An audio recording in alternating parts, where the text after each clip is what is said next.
maratón hidroelectrolíticos creo yo que es de los más complejos, pero esta exposición yo trataré de hacerla lo más simple o lo más sencilla para que ustedes puedan entender, porque a veces leer este tema en los libros no es fácil.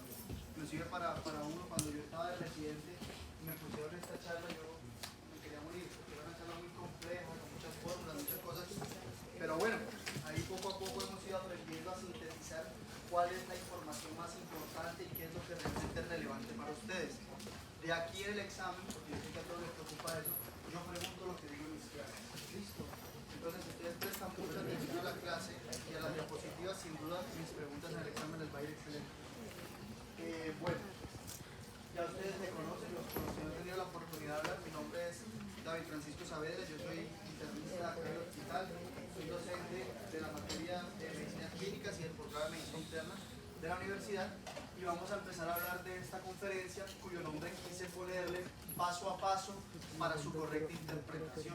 Yo creo que ese primer mensaje es fundamental, porque yo no sé si a ustedes les ha pasado que ya han tenido la oportunidad de que alguien, un médico, les entregue una tirilla de gases en una rotación y ustedes ven ese poco de números y dicen por dónde empiezo, qué hago. Entonces lo primero es entender cuál debe ser, como en medicina todo, un proceso para poder interpretar. Entonces, lo primero que yo tengo que preguntarme es ¿para qué solicito unos gases arteriales? O sea, ¿cuál es el paciente que potencialmente se beneficiará de eso? Al otro que quería decirles, para que no se desconcentren, yo les comparto las diapositivas. ¿Sí? Entonces, a alguno se lo mando y él se encarga de pasarlo a todos para que no estén preocupados. Entonces, lo primero, cuando yo hago unos gases arteriales es porque estoy buscando tres objetivos. Dos de ellos van unidos. Uno, evaluar cuál es el equilibrio ácido-base de mi paciente, porque como ustedes saben, el equilibrio ácido-base es fundamental para la vida y para diferentes tipos de funciones celulares. Ese equilibrio ácido-base va muy de la mano con los niveles de lactato, que como veremos, su mayor relevancia es en los pacientes que tienen trastornos de tipo metabólico.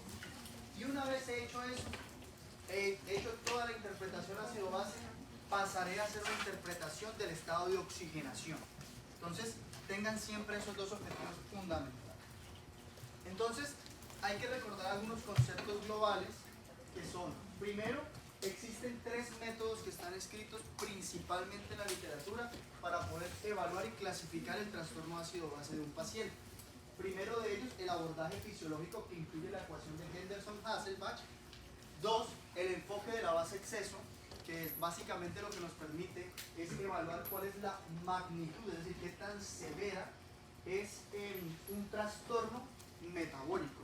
Ahorita cuando veamos acidosis metabólica, habrá en algunos pacientes que el pH es normal, que el bicarbonato está bajo, y yo digo, bueno, pero si el pH está normal, como digo que tiene acidosis, me voy a la base exceso. Si la base exceso es negativa, pues yo entiendo que el paciente tiene un déficit de base y por ende está acidótico.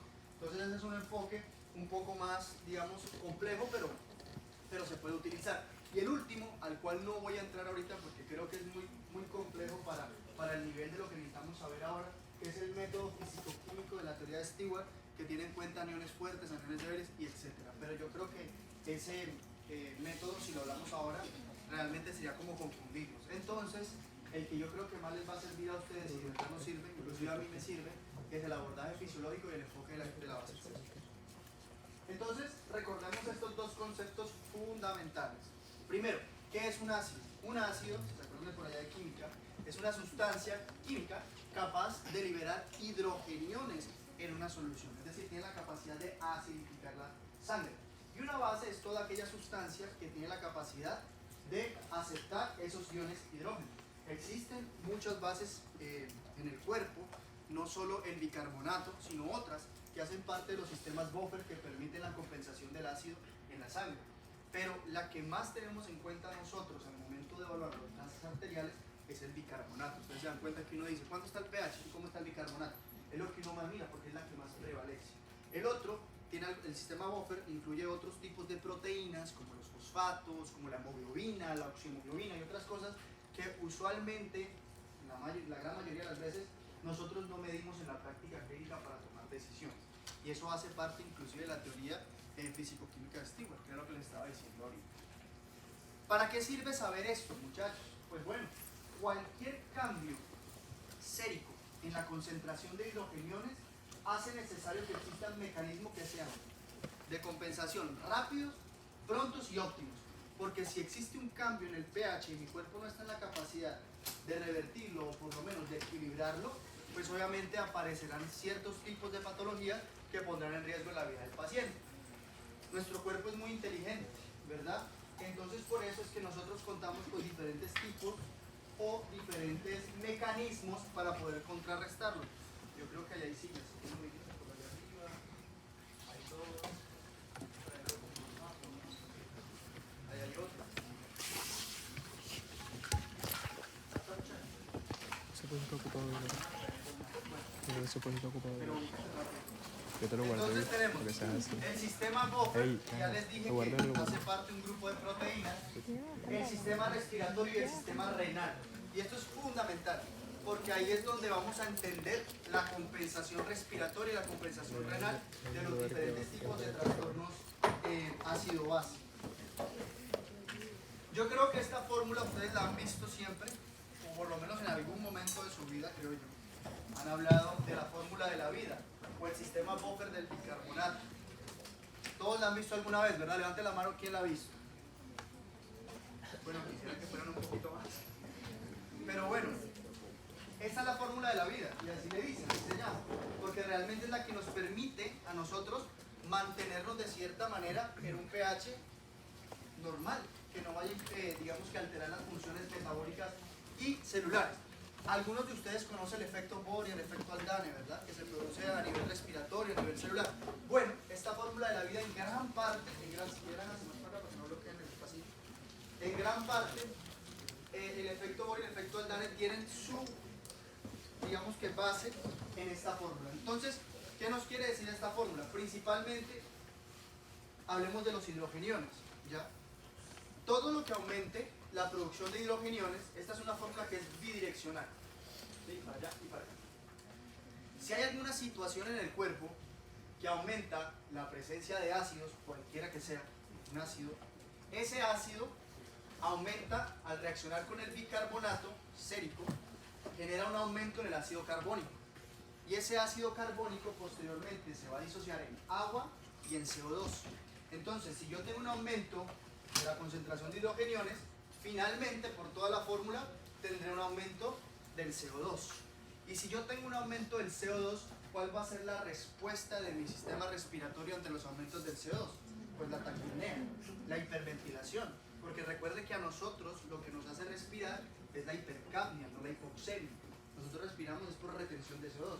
Entonces, ahí ustedes pueden inferir por qué cuando un paciente tiene acidosis, compensa con alcalosis respiratoria, porque como aumenta la concentración de hidrogeniones que finalmente produce más ácido carbónico, consume el bicarbonato, produce agua y CO2, el cuerpo necesita liberar CO2 y la forma de hacerlo es poniéndote taquipnea. Entonces la compensación de los trastornos metabólicos es respiratoria. Por el contrario, si la concentración de hidrogeniones en mi cuerpo es más baja, será menor la reacción que tendré, habrá menos ácido carbónico y por ende habrá menos CO2. ¿Cuál es la respuesta del cuerpo si disminuye el CO2? Pues la hipoventilación, para tratar de mantener el CO2. Recuerde que es diferente el concepto de oxigenación y ventilación. La ventilación es un proceso de difusión de gases a nivel alveolar. La oxigenación hace parte pues, de la respiración normal, o sea, de la presión arterial de oxígeno, el oxígeno que ingresa a nuestro cuerpo.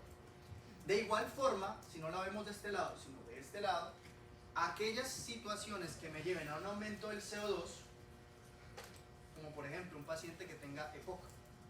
Los pacientes con EPOC, que yo creo que alguna vez han visto un paciente con EPOC, si ustedes recuerdan la fisiopatología del EPOC, ¿qué sucede con los pacientes que tienen EPOC? Pues hay una destrucción de la vía aérea, donde se ha alterado la pared del alveolo, pierden la elastancia pulmonar y los pacientes hacen atrapamiento aéreo, entonces hacen hipercapnia. Esa hipercapnia, que se traduce como un aumento del CO2, hace que aumente la producción de ácido carbónico y por ende este se disocie en bicarbonato y un poquito de hidrogeniones, pero no tanto, un poquito de hidrogeniones. Por eso es que el aumento del CO2, que sería la acidemia o acidosis respiratoria, se traduce en respuesta con alcalosis metabólica, porque aumenta el bicarbonato. ¿Listo? Entonces esta fórmula, si ustedes la entienden, pueden dar por entendido el tema prácticamente. Entonces, esto son los parámetros normales de la gasometría arterial para Barranquilla y la mayoría de las ciudades que están a nivel del mar. En aquellas, a medida que va aumentando la altura, puede variar un poco el pH, puede variar un poco la presión arterial de oxígeno y demás, pero para la gran mayoría de los libros y estos son los valores estándar. Entonces vamos a hablar de qué es acidemia y qué es alcalemia. Y aquí quiero que tengan un concepto, por favor, súper clave y presten atención. Nosotros agregamos el sufijo emia a los trastornos ácido-base, ya sea acidemia o alcalemia, cuando se ha generado un impacto en el pH. Me explico, cojamos un ejemplo. Trastornos metabólicos, donde el bicarbonato está bajo, sería acidemia metabólica. El bicarbonato bajo, que reaccionó con hidrogeniones, ¿verdad? Que ya lo dijimos, genera acidosis, pero si ese cambio es tan severo como para hacer que el pH esté por debajo de 7.35, ahí se llama acidemia metabólica. Pero por ejemplo, si el paciente tuviera un pH entre 7.35 y 7.45 y tiene el bicarbonato bajo, es acidosis metabólica. De igual manera sucede con la alcalemia. Si está por arriba de 7.45, cambia a alcalemia, si no sería alcalosis. ¿Listo?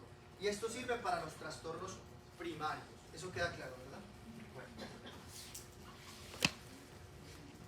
Esta tabla es súper importante. Señor. Por eso yo no entendí, disculpe. Tranquilo. Vamos por partes. El pH normal, fisiológico de nosotros, es 7.35 a 7.45. ¿Listo? Eso es lo normal. El bicarbonato, bueno, ahorita lo diremos, 24 más o menos 2, PCO2 entre 35 y 45. Si hay algo que me disminuya el bicarbonato, o me lo aumente, o el CO2, lo que sea, cualquiera de las dos cosas que ya hablamos, si hay algo que me lo aumente o me lo baje, lo suficientemente potente, por decirlo así, como para hacer que el pH descienda por debajo de 7.35, 7.34, 33, 32, o aumente por arriba de 7.45, 46, enseguida el trastorno va a definirse como emia, o sea, ya sea acidemia por debajo de 7.35 o alcalemia por arriba de 7.45. ¿Listo? Entonces, por ejemplo, si es un bicarbonato bajito con un pH en 7.2, será una acidemia metabólica. Pero si es, por ejemplo, un bicarbonato bajito con un pH en 7.4, 7.41, será una acidosis metabólica. ¿Queda claro? Entonces, aquí esta tabla me parece que es súper buena porque les explica, o recuerden ustedes que existen trastornos primarios y existen las compensaciones. Entonces, lo que yo les explicaba ahorita, trastorno primario, por ejemplo, acidemia respiratoria, pH menor a 7.35, está menor a 7.35, entonces es acidemia, con una PCO2 que está mayor a 45. Esa es acidemia respiratoria. ¿Cómo compensa? Recuerde la fórmula de la vida. Si aumentó el CO2,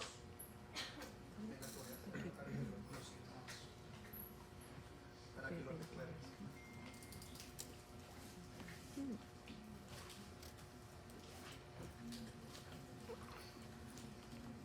Bastante veo. Jámaro, así de.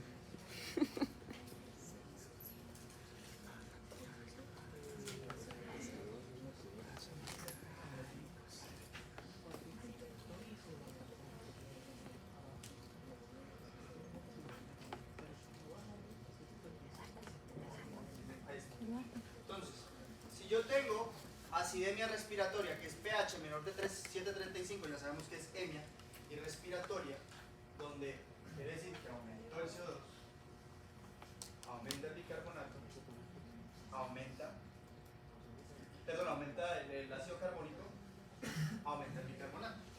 Por eso es que los trastornos respiratorios, su compensación es con el bicarbonato. ¿Sí se dan cuenta?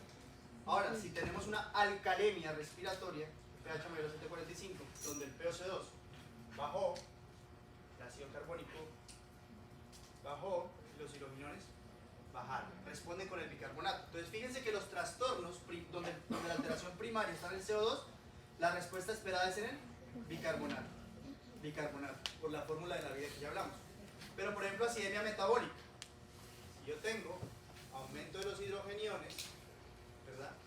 Y aumenta el ácido carbónico, aumenta el CO2. Entonces los trastornos metabólicos, su respuesta se da en el PCO2. ¿Listo? Eso les queda claro.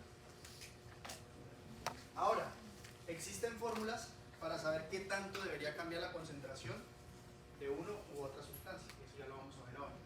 Entonces hablemos un poco del anión GAP. El anión GAP, recuerden ustedes de líquidos y electrolitos, que tenemos unos líquidos, unos electrolitos a nivel del espacio intracelular y a nivel del espacio extracelular, que se divide en el líquido intersticial, el plasma y otro tipo de líquidos. Recuerden ustedes entonces que el catión más fuerte o más predominante a nivel de líquido extracelular, ¿cuál es? El sodio. Ahí está. El potasio es predominantemente intracelular, pero es el segundo, uno de los segundos más importantes a nivel extracelular, porque tiene muchísimas funciones importantes a nivel de la conducción neuromuscular, conducción nerviosa, etc. Entonces el anión GAP básicamente es la diferencia, es decir, la resta entre el resultado de la sumatoria de los cationes más fuertes y los aniones más fuertes. ¿Listo? Entonces fíjense, yo cojo el sodio, le sumo el potasio y a ese resultado le resto la sumatoria del cloro más el bicarbonato, eso me da que es el anión GAP o la diferencia de aniones fuertes a nivel de líquidos. El valor normal del anión GAP está entre 12 más o menos 2. ¿Qué quiere decir eso? Hasta 14, hasta 10. Si está por arriba de 14, hablamos de anión GAP elevado. Si está entre 12 más o menos 2, hablamos de anión GAP normal. Y alguien me preguntará, ¿y anión GAP disminuido? Eso es rarísimo, es rarísimo. Y cuando se presenta, toca pensar en un tipo de enfermedades específicas que se llaman las hiper o las paraproteinemias, que es una cosa pues que ahorita no vamos a hablar y no es tan frecuente. Yo personalmente nunca he visto una forma. Aquí ya les di. Bueno, entonces eso sí de pronto tienen que aprendérselo un poco de memoria para que puedan entender lo que viene ahora. El anión GAP, muchachos, el anión GAP solo me sirve a mí para los trastornos metabólicos. ¿Qué quiere decir eso? Que si el trastorno primario es respiratorio, no tiene sentido que yo diga, tiene una acidemia respiratoria con anión GAP elevado. ¿Listo? El anión GAP sirve para la acidemia o la acidosis metabólica. Porque dependiendo de cómo se encuentre el anión GAP, yo puedo entender cuál es la fisiopatología o la condición que está llevando a que se produzca la acidosis metabólica. ¿Listo? Existen sustancias que hacen que las acidosis metabólicas sean con anión GAP elevado y otras que sean con normal. Las acidosis o acidemias metabólicas que son con anión GAP elevado también se conocen como normoclorémicas. Normoclorémicas, aquí lo tenemos. Anión GAP aumentados o normo o hipoclorémicas, lo ponen ahí. Pero la gran mayoría son normoclorémicas. Y las que son de anión GAP normal se conocen como hiperclorémicas. Y ya les voy a explicar el por qué. Aquí está el ejemplo facilito de entender. Aquí estamos viendo acidemia u osis metabólica con anión GAP alto o normoclorémica. Si ustedes vuelven a la fórmula de la vida, la misma que está acá, ¿qué sucede en los trastornos metabólicos que tienen un anión GAP alto o normoclorémica? Pues resulta que lo que sucede fisiopatológicamente es que en estos pacientes ha aparecido un nuevo ácido en la sangre.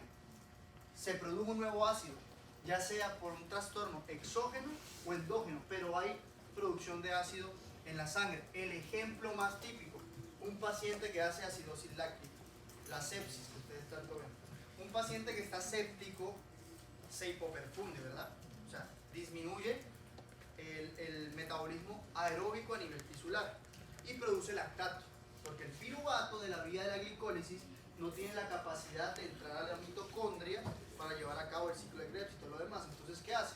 La lactato deshidrogenasa coge ese piruvato y lo convierte en lactato, si ustedes se acuerdan de bioquímica. Entonces, ese lactato es un ácido que fíjense que al aparecer consume el bicarbonato. ¿Listo? Entonces el bicarbonato ha disminuido porque se ha consumido por el nuevo ácido. Entonces el anión GAP aumenta. ¿Por qué? Porque recuerden ustedes que el anión GAP es el resultado de esta fórmula. Y pues si el bicarbonato ha disminuido, pues sencillamente la diferencia obviamente va a cambiar. Y eso hace que se vea un poco más grande la brecha aniónica. Por eso son con anión GAP aumentado.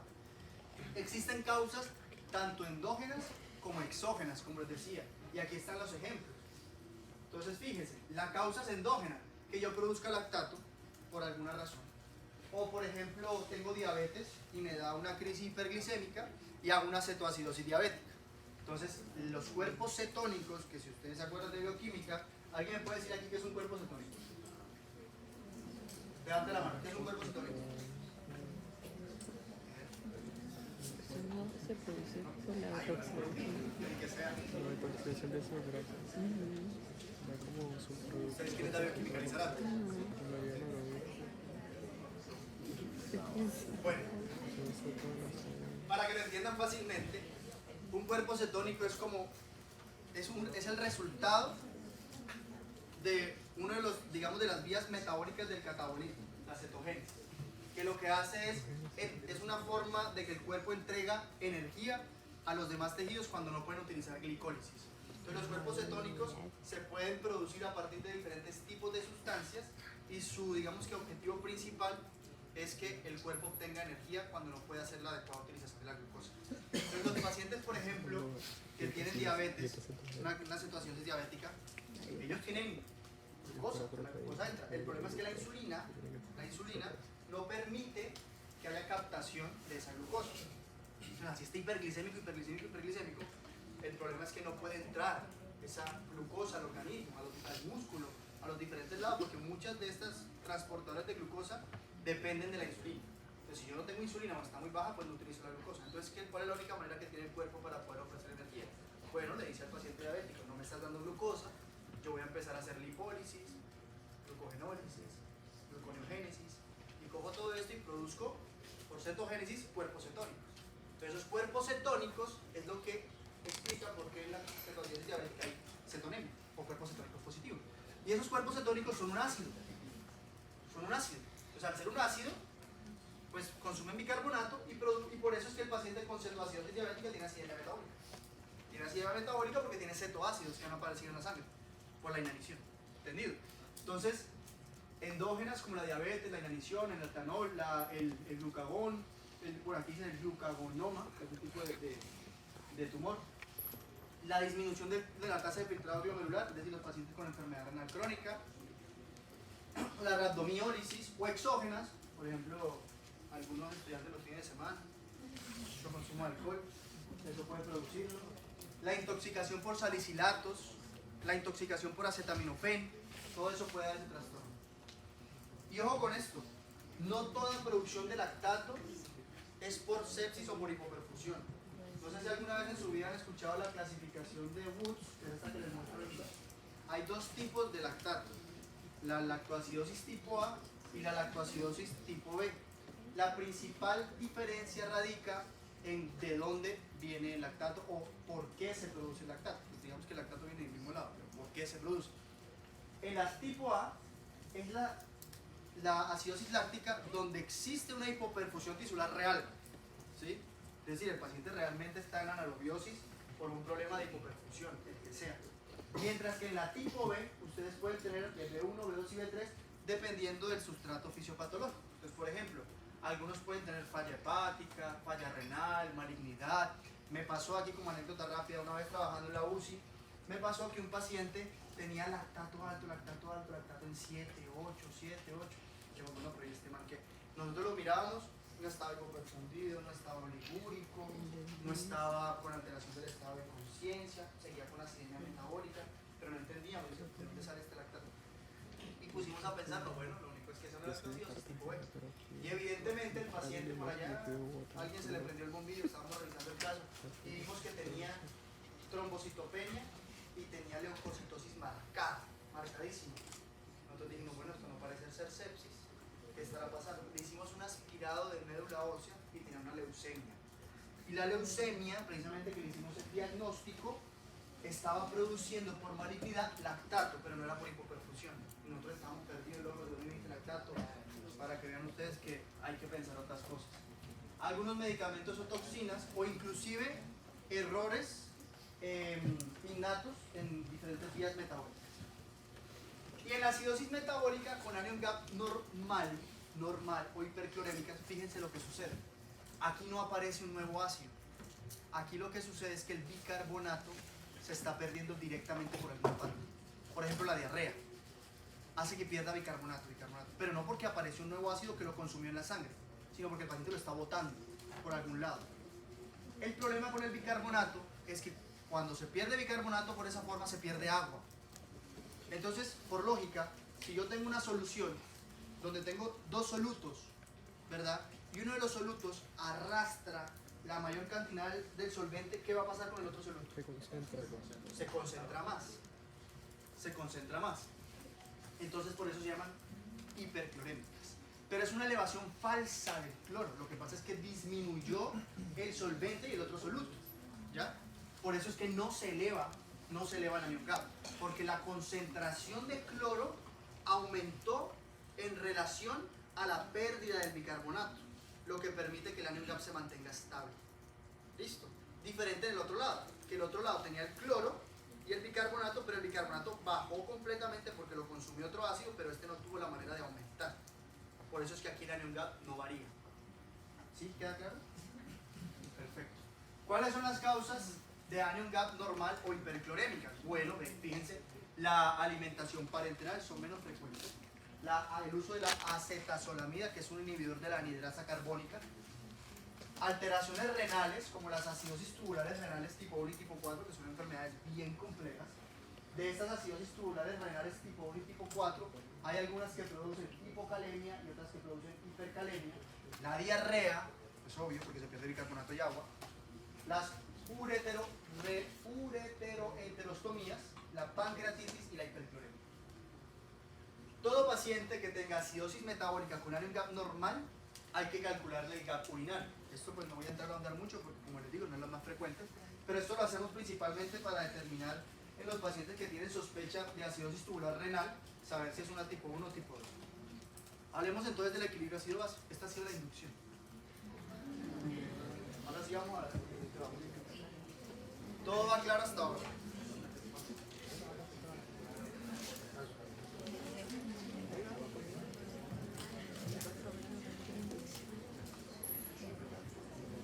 Entonces, tranquilo. Equilibrio ácido-base. Esta es la parte más difícil de la charla. Pasamos lo fácil. Vamos paso a paso. Primero, lo primero que yo tengo que hacer es preguntarme, cuando ustedes le entreguen una tirilla de gases arteriales, muchachos, o cuando yo se las entregue en rotación, ¿estos son gases arteriales o son venosos? Es lo primero que uno tiene que determinar. ¿Por qué? Porque, por ejemplo, en los gases arteriales, después de que yo evalúe el ácido base, voy a evaluar la oxigenación, ¿no? Eso dijimos. ¿Cómo está la PO2 venosa normalmente? ¿Más alta o más baja que la arterial? Más baja. Entonces yo erróneamente puedo decir, uy, este paciente tiene un trastorno moderado de la oxigenación porque tiene una PAFI en 100. Y resulta que es que la P2 estaba en 40 porque son venosos. Cuando usted va a tomar la arterial, la P2 normal realmente es 90. De ahí la importancia, además que los valores pueden cambiar un poco el pH y el bicarbonato, pero muy poquito, cuando son arteriales o venosos. Una vez he determinado si son arteriales o venosos, la siguiente pregunta que yo me debo hacer es cómo está el pH. Y eso lo tienen clarísimo. Después de que yo he determinado cómo está el pH, si está bajo, o sea, es decir, si tiene acidemia, si está alto, es decir, si tiene alcalemia, o si está normal, lo siguiente que yo tengo que ver es cuál es el trastorno primario, es decir, cuál me está generando la alteración de ese pH. Y si no tiene alteración del pH, si está bajito el bicarbonato o el CO2 está variando también, pues qué me lo está produciendo. Tengo que buscar qué me lo está produciendo. Les voy a decir algo. Cuando el pH está alterado es mucho más fácil, porque uno puede decir, ah, no, facilito. pH bajo, bicarbonato bajo, ¿qué es? ¿Qué es? Acidemia metabólica. Y CO2 bajito, por ejemplo, pH bajo, bicarbonato bajo y CO2 bajo. Yo diría acidemia metabólica posiblemente compensada, ¿verdad? Pero si pH está entre 7.35 y 7.45 y el bicarbonato está bajo y el CO2 está bajo, ¿por qué acidosis y no alcalosis respiratoria? Si los dos están bajos. No. Si el bicarbonato está en 10, por ejemplo, está bajito, y el CO2 está en 30, también está bajito, y el pH está normal, ¿cómo sé yo si es una acidosis metabólica o una alcalosis respiratoria? Entonces ahí entra, ahí un poquito más complejo. Ahí lo que entra a ayudarme es, uno, lo fundamental, el contexto clínico. Nunca interpreten unos gases arteriales si no conocen la historia clínica del paciente, porque en gran medida eso será lo que les ayudará a determinar cuál es el trastorno. Y si no tienen la historia clínica, miren la base exceso. Si la base exceso está negativa, ¿cuál sería el trastorno primario? Acidosis metabólica, porque consumió la base exceso. Pero si el CO2 está bajo y el bicarbonato está bajo, pero la base exceso está normal, seguramente el trastorno es respiratorio. ¿Listo? Siempre es importante mirar la respuesta fisiológica o conocer si es un trastorno mixto. Esto que les acabo de decir lo vamos a entender mejor ahora. Entonces, ¿cómo sé yo si los gases son arteriales o si los gases son venosos? Entonces, ahí está esta fórmula. 80 es una constante que se ha establecido a partir de diferentes fórmulas. El 80 es una constante. Yo voy a coger el 80 y le voy a restar la mantisa del pH. ¿Qué es la mantisa del pH? La mantisa del pH son los dos números, aquí les puse un ejemplo, que están justo después del punto. Por ejemplo, 7.36, la mantisa será 36. Si el pH está en 7.25, la mantisa es 25. ¿Listo? La diferencia entre 80 menos la mantisa será el numerador aquí. Y el denominador es esta fórmula, que es la concentración de hidrogeniones que el paciente tiene en la sangre. Para yo sacar la concentración de hidrogeniones tengo que multiplicar un valor constante, que es 24, por el valor que le dan los gases de CO2 sobre el valor que le dan los gases de bicarbonato. Ese resultado va en el denominador. La división entre el numerador y el denominador les va a dar un valor. Si ese valor está por arriba de 2, lo más probable es que los gases que tomaron sean venosos. Si están por debajo de 2, lo más probable es que los gases sean arteriales. ¿Listo? Esa es una forma más compleja de sacarlos, así debería ser, pero pues ya uno con la práctica los puede coger un poco más rápido. Aquí les pongo un ejemplo. Un ejemplo. ¿En qué parte se perdió? Al final, ¿cuál final? Bueno, sencillo. Este resultado que está acá, silencio por favor. Este resultado que está acá es del ejemplo que les he puesto aquí en la pantalla. Pero ¿qué pasa? Ya les explicaba. Para usted saber si los gases son arteriales o venosos, tiene que usted calcular toda esta fórmula. La mantisa, que ya les dije que era, sacar esta fórmula de las cuales salen de los valores que tienen los gases arteriales, y el 24 es una constante. La división entre estos dos te puede dar un valor mayor o menor a 2. Dependiendo del resultado sabrá si es venoso o arterial. Entonces aquí les puse un ejemplo. Paciente con pH en 7.36. Listo, 7.36 de pH. La mantisa es 36. 80 menos 36, 44 que está acá. 44. Y la concentración de hidrogeniones la saqué multiplicando 24 por la PC2, que es 38, dividido el bicarbonato, que fue 24. Eso me dio 38. La división entre la mantisa y el 38 me dio 1.5 menor a 2. Esos gases son arteriales. Fácil. Dígame. La mantisa del pH son los dos valores, los dos números que vienen justo después del punto. ¿Listo? Vale, continúo.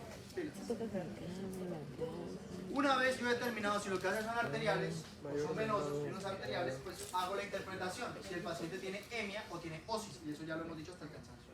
Entonces, si hay acidemia, es porque el pH está impactado, ya sea por debajo de 7.35, o puede haber alcalemia por arriba de 7.45, o puede ser osis.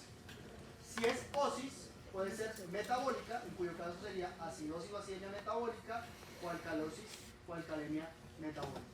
Y si es respiratoria, puede ser acidosis respiratoria, o acidemia respiratoria, o alcalosis o alcalemia respiratoria. O sea, es decir, tanto la acidosis o acidemia y la alcalemia o la alcalosis pueden ser respiratorios metabólicos. O sea, los dos pueden ser. Esto es cómo se clasifica cada uno de ellos. Entonces, pH menor de 7.35, ya dijimos que es acidemia. Y si además, ¿y cómo decimos que es metabólica? Pues si al estar bajo el pH, también está bajito el bicarbonato. El valor normal de bicarbonato es 24 más o menos 2. Puede variar entre eso en la población, pero si está por debajo de 22, está consumido. pH por debajo de 7.35, acidemia. Con PCO2 mayor a 45, respiratoria. Y si tengo acidemia, es decir, pH menor de 7.35 y están alterados los dos, pues el trastorno es mixto. Alcalemia, pH mayor a 7,45. Metabólica, bicarbonato mayor a 26. Dijimos que lo normal es 24 más o menos 2. Respiratoria, PCO2 menor de 35. O mixta si los dos están alterados. Y aquí es donde ustedes pueden destacar. Eso le pongo eso. Pero la idea es que pasen a estar así. Y realmente es bastante sencillo. Aunque son varias fórmulas, la que más utilizamos es la primera que están viendo. Esa fórmula que estamos viendo es la fórmula de Winter. Y me van a ver preguntándola un montón en rotación. O sea, después de su nombre, esa es la fórmula que más tiene que saber. ¿Listo? Porque la mayoría de los trastornos que vemos en la práctica clínica son de tipo metabólico. La gran mayoría, la inmensa, de un 100%, yo creo que 85% es metabólico. Entonces ustedes tienen que tener muy claro el metabólico. No se estresen, si para el examen metabólico tiene que ser un montón. ¿Listo? Bueno. Entonces aquí tenemos los trastornos, si es acidosis metabólica, si es alcalosis metabólica, si es acidosis respiratoria o alcalosis respiratoria. Hay algo que no les he dicho, y es que los trastornos respiratorios, a diferencia de los metabólicos, se clasifican en agudos o crónicos. Es decir, no existen trastornos metabólicos agudos o crónicos, existen trastornos respiratorios agudos o crónicos. Les pongo un ejemplo sencillo, antes de entrar a esa parte. Si yo tengo un paciente que tiene EPOC, es retenedor crónico de CO2. Si hace acidemia respiratoria, seguramente será una acidemia respiratoria crónica, porque crónicamente retiene CO2. Pero si yo, por ejemplo, no tengo ninguna enfermedad pulmonar, y ni Dios lo quiera, tengo un accidente, me da un trauma craneoencefálico, y por el trauma craneoencefálico pierdo la capacidad de respirar por mí mismo, hipoventilo, ¿verdad? Y retengo CO2. Hago acidemia respiratoria, pero seguramente será aguda, porque dejé de respirar ahora y estoy reteniendo CO2. Y ahí está la diferencia. Y algunos me preguntarán, bueno, ¿y cómo hago para saber si es crónica o respiratoria? Bueno, dependiendo de cómo está la compensación del bicarbonato. Y eso lo vamos a hablar ahora. Entonces, la fórmula de Winter, que es la más conocida, básicamente es 1.5 por el bicarbonato más 8 más o menos 2. ¿Qué quiere decir eso? Eso lo que te está diciendo a ti es cuánto tiene que estar el valor de la PCO2 o el bicarbonato esperado. Me explico. Si yo tengo acidemia metabólica, es decir, aumentó la concentración de hidrogeniones, ¿verdad? Que reaccionó con el bicarbonato, que produjo ácido carbónico, que finalmente llegó a un aumento del CO2 y a un aumento de la concentración de agua. Entonces eso quiere decir que mi cuerpo, lo que vimos al principio de la charla, ¿qué hace para barrer este CO2? Produce taquipnea, ¿verdad? O sea que ese CO2 debe tener un valor esperado. A eso se refieren con esperado acá. ¿Cuánto es lo que debería cambiar el CO2 esperadamente para considerar que el trastorno está compensado? Es decir, que este paciente está respondiendo adecuadamente a la acidemia metabólica. Entonces, por eso es que los trastornos metabólicos, donde el principio fisiopatológico es la concentración de hidrogeniones y bicarbonatos, siempre